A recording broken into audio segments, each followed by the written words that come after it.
Yeah. What's going on, family? It's your girl, Guruji Chastity, and I'm excited to be here. I am excited to be here. I'm about passed out before we got here. I had to bust a trip to the flea market, and I thought I was going to be able to bust a trip to the flea market, then bust a trip to my favorite spot, Green Cup, give me a coffee, and be on by my way. But when I was at the flea market, I about passed out. I had to come on home. So look, family, we are here today to talk about healing from abandonment, and I have 3 tips that I want to share with you today. And so we ain't gonna waste no time. We just gonna get into it, okay? And so if you see me looking down, I got my handy dandy notebook, right? We got the feng shui going. I was like, yo, let me switch it up a little bit. And so this is like my little dining room table, you know what I'm saying? And so we are here and we are learning together, right? First thing I want to share is that the more my practice evolves, right, and I evolve with it, the more it rings true that I first teach from experience and then we hit expertise, right?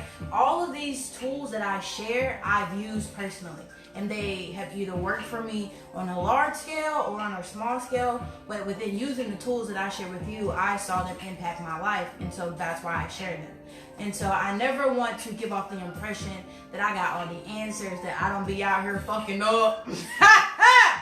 Cause, child, I know that's not true.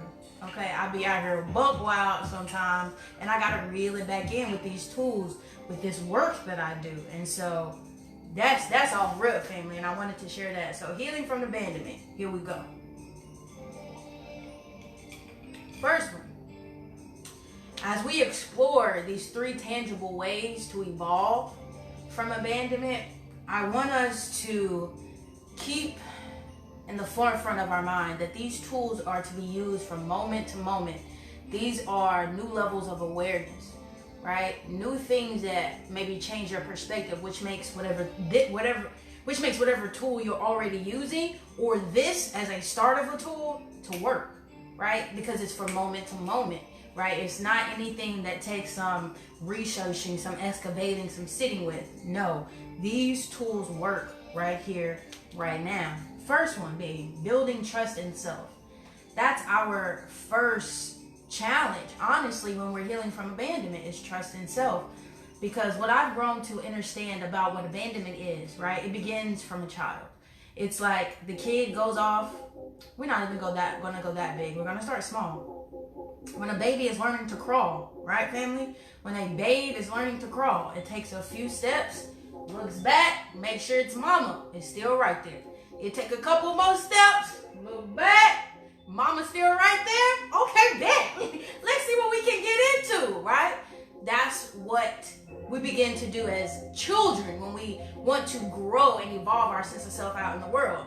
For those of us that have abandonment wounds, but what happened was, metaphorically, when we started to go out into the world and we started to walk, ease our way into identifying who we are, identifying our challenges, identifying our plight in life, we would look back and there was no mama, there was no daddy there, right? And that, boom, sparked abandonment wounds. Because now it's like I look back and ain't nobody got me. Most times, right? Nobody but me. And that's what we tend to learn that, but on a defense mechanism base, right? Because I look back and wasn't nobody there, so now I gotta make sure I always boss up for me. That's not what we mean when we say building trust in self, right? When we say building trust in self, when healing the abandonment wound, what we really mean is get honest with what hurts with yourself, right? Get honest with the things that hurt you and that bother you with yourself. And again, speaking firsthand, when you don't get honest with the things that bother you with you, what you tend to do is, well, let's start from the outside looking in. Normally, we don't share how we feel because it's a defense mechanism, or it's for the benefit, it's for our safety. Like, I'm going to keep how I feel to myself. But when we start to do that, in order to keep how we feel from other people, we slowly but surely deny and hide from ourselves. Because we can't say, oh, I'm not going to give them my emotions out there and think we still have access or grasp on them. No, hiding is hiding, whether we're doing it externally to defend ourselves, to help ourselves, to, bypass a confrontational situation, whatever the case may be. If we're a people pleaser and we don't like to rock the boat and we hide our feelings in order to prioritize other people's need to feel pleasure, it's not like we're going to go home and get them feelings back, or we're going to go home and go work on them feelings that we just denied. No, they just was flat out denied. Normally we don't double back, or it's not like our brain knows like, okay, well, she just didn't want to give that to that person, but when we get home and by ourselves, we're going to work through that. Normally that's not what happens, and that's how we begin to abandon ourselves first before other people get the opportunity to, which is why we're now realizing it's so important to get clear with how you feel with yourself. Okay? And when you don't get clear with how you feel with yourself, speaking from firsthand, it creates intellectualizing how you feel, which means you can talk about the process of how you feel, but you can't really feel how you feel, right? And that's a dangerous slope. Well, it's a dangerous slope, but it's also 50-50 of the equation. We need to have the masculine energy to get up and go to plant that seed, to say, it's enough is enough. I'm going to stick my hand in this soil and dig a hole and plant the seed. But we also need the other half that says, I'm going to stop digging my hands in this soil, and I'm going to cry on this seed. I'm going to nurture. I'm going to nurture this seed. I'm going to embrace this seed. Those words, nurture and embrace, those words, nurture and embrace, are strong words when we are building trust in self, right? That's why we got to get honest with how we feel with ourselves and with someone that we trust. It's very important, right? For me, my best source has been my coach, my own personal coach, right? Because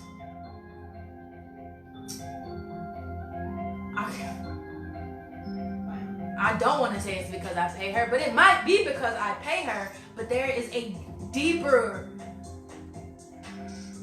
sense of, let me take my time, let me really listen to what she's saying, let me help her see what's going on, right? So for me, it's been confiding in my own personal coach that's helped me be okay with some of the sometimes fucked up things I do, sometimes the confused things I do, sometimes the really joyous and overwhelmingly happy things I do, right?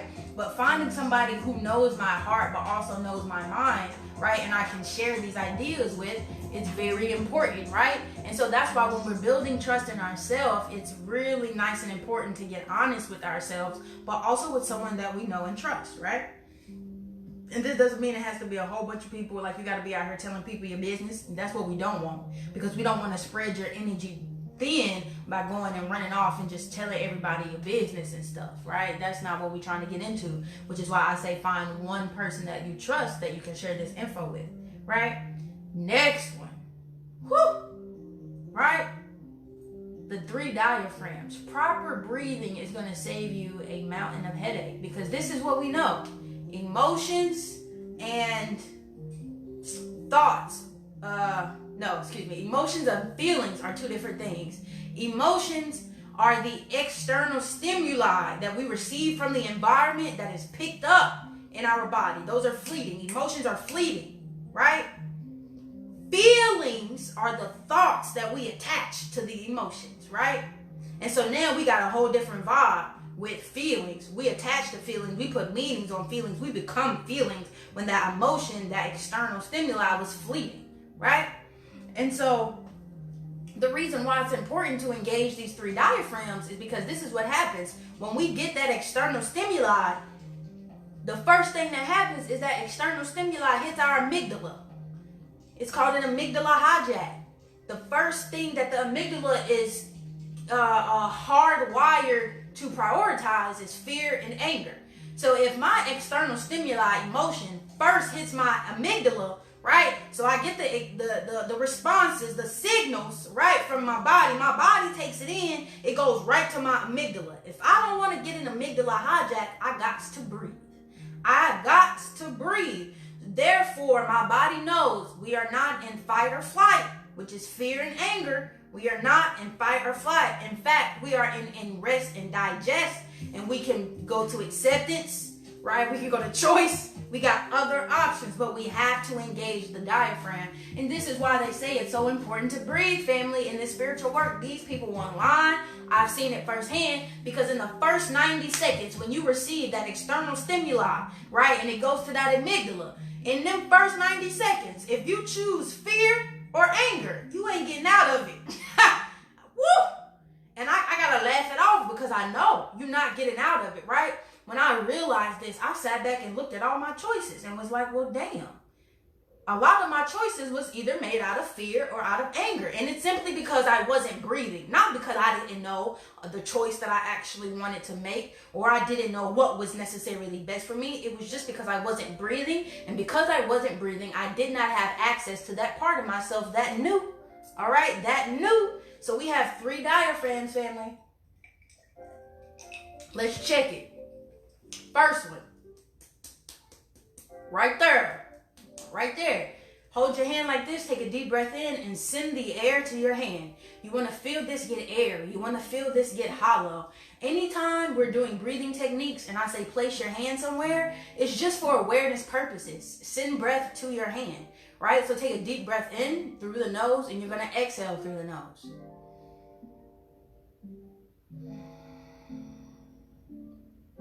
With just that single breath, I can already feel the release of the pressure from my upper crown chakras, my mental activity going, right?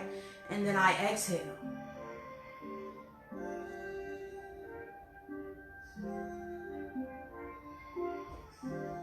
You can already feel a sense of calmness come over you as you begin to breathe right here. Next diaphragm, right? This is the first one. Second one is your natural diaphragm. Right? And we know that our diaphragm is the muscle that separates our chest from our abdomen, okay? It's a dome-shaped muscle that sits right here. When we exhale, it's like a dome. When we inhale, it's contracted and it gets flat depending on how deep you can inhale, right? So now we got diaphragm 1 and now we have diaphragm 2. Again, use both to breathe, right? Take a deep breath in through the nose and exhale through the nose.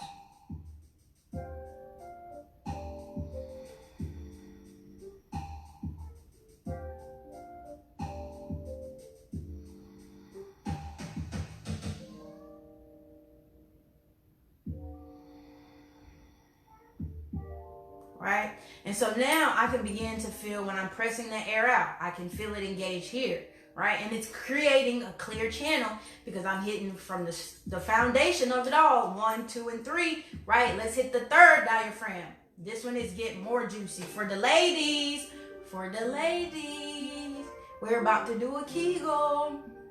So, you know, what is it called? The tank. I think it's the tank. The space between your vagina hole and your butt hole, your pelvic floor. When you inhale, you want it to open like a Kegel. When you exhale, you want it to close like a Kegel. That is the third diaphragm, right? And so, I mean, if you want to place one hand on the cooch, you can. Ain't no shame in your game if that's how it works for you, okay? For me, I just like to press it here. This is my starting point. Once I get here, I know I can send everything everywhere else. So again, begin with the deep breath in through the nose and exhale through the nose.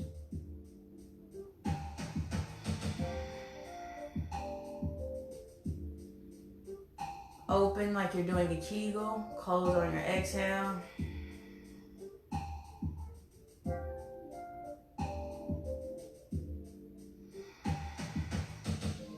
Now, if you engage all 3 of these areas, 1, 2, and the Kegel-like exercise, your pelvic floor, if you breathe through all of those simultaneously, you start to feel high. Like when I just opened my eyes just now, it was like, woo, okay? And this is the breathing technique that I teach my students in the one-on-one coaching program, and they love it because it gets you quick and easy access. If you're not used to breath work, this is a nice practice to begin engaging your full body, right? This is just the first part. Once you begin to breathe in these different parts of your body, you can start to say, all right, now I'm going to send breath to my heart. Right? I'm going to process my life, my experiences through my heart instead of through my mind. But learning how to breathe through all 3 of the diaphragms is a good place to start, family. And so that's number 2, right? That's our third tip. And now remember, these are all tangible and can be used in moment to moment, okay? Moment to moment. The last one, how to take a licking and keep on ticking. Okay? That's word to TD Jakes, my brother TD Jakes. I heard that. It's on my motivation playlist. I used to work out. He said that's when you're in the good spot. When you can show the universe I can take a licking and keep on ticking, okay? And for us, this is how we're going to translate that message. Cling to the lesson and not to the people, okay? Cling to the lesson and not to the people, not to the situations, not to the idealized outcome that you wanted from something, right? Because when we are dealing with abandonment, a lot of times we think the rejection is, we allow rejection to mean something about us, or somebody not holding space in the idealized way that we saw fit. We make it mean something about us. And when we do that, we remove our ability to receive that lesson because we're caught up in what it meant about us, what we didn't receive, right? How that person maybe used us, abused us, or made us feel negatively, right? We get caught up in the action of the person, the behavior of the person, instead of getting caught up in the lesson. Why did I do this? Why did I allow this to happen? Why did I attract this back to me? What part of myself is closed off that's being illuminated by this situation? What can I stand to gain and grow internally from this external hiccup, right? There are a lot of ways to view lessons without getting caught up and making it mean something about you, thus making the wound even bigger. Right? That's the whole point. And that's what we're trying to learn how to get away from, right? And so, again, just doubling back on what using that tool gets us, right? When we use the tool of cling to the lesson and not to the person, we're able to see whatever opportunity was in there, right? Whatever growth. We even get the opportunity to absolve cycles, because a lot of evolving comes from trying to break habitual patterns, right? And when we try to break habitual patterns, a lot of times it's like we eye level to the shit instead of viewing it from a bird's eye view. And when we view things from a bird's eye view, we can see it as moving pieces, right? Instead of getting caught up into how it didn't work exactly how we thought. You see? I feel like that. That one's saucy. That one is juicy, right? And so that's it. That's it. Very simple. These 3 tangible tools are great for moment to moment when we're looking to heal from abandonment. And the first one being build trust in ourselves, right? Not through, because I feel like when we are taught these terms, right, they come sometimes at a very basic level because we have to get engaged with them, right? And we have to make it mean something on our own terms. But when we use building trust with ourselves in this context, what we are saying is get comfortable with expressing the things that actually bother you to you, right? And then get comfortable with expressing them to someone that you trust. Because when we don't do that, right, for whatever reason, whether it's a defense mechanism, a coping mechanism, whatever the case may be, if we go out into the world attempting to hide our emotions to protect ourselves, we hide them from ourselves as well, which makes getting to know ourselves a bit more difficult. So get okay with being honest with yourself about how you feel, so you don't intellectualize how you feel, so you don't process how you feel as just like a thinking pattern, but you can actually be in it and feel it, right? That was the first step. Second one is the 3 diaphragmatic breathing, right? Breathing from the diaphragm doesn't just happen here. It's 3 parts to it. And when we breathe from all 3 parts of the diaphragm, we are not susceptible to an amygdala hijack, right? Because when we get susceptible to an amygdala hijack, we got 90 seconds to make a choice, right? And if we are not breathing and we're operating from fight or flight, 9 times out of 10, we're going to make a choice from either fear or anger. So this is why it's important to breathe, family, right? Nobody is making this shit up. It's really important to make sure that you are breathing, right? And then the last one, last but not least, is how to take a licking and keep on ticking. Word the brother TD Jakes. And that one is cling to the lesson and not to the person. As we become adults and we are dealing with our abandonment wounds, because here's the thing, this is not gonna not ever be a thing for you anymore just because you're working to heal from it. There is no end goal here, people. We're not getting grades for this shit, okay? right? It's all about just feeling better and living in the experience. And then the only way that we can fully live in the experience is by clinging to the lesson, not clinging to the people, not clinging to the situations. Because when we cling to the things that are external, right, we miss the lessons internally, right? We miss the room for growth internally when we're clinging to things externally, family. And so, that's it. I'm out this thing, right, family? Have fun, be gentle with yourself, and until next time, I love you. Peace out.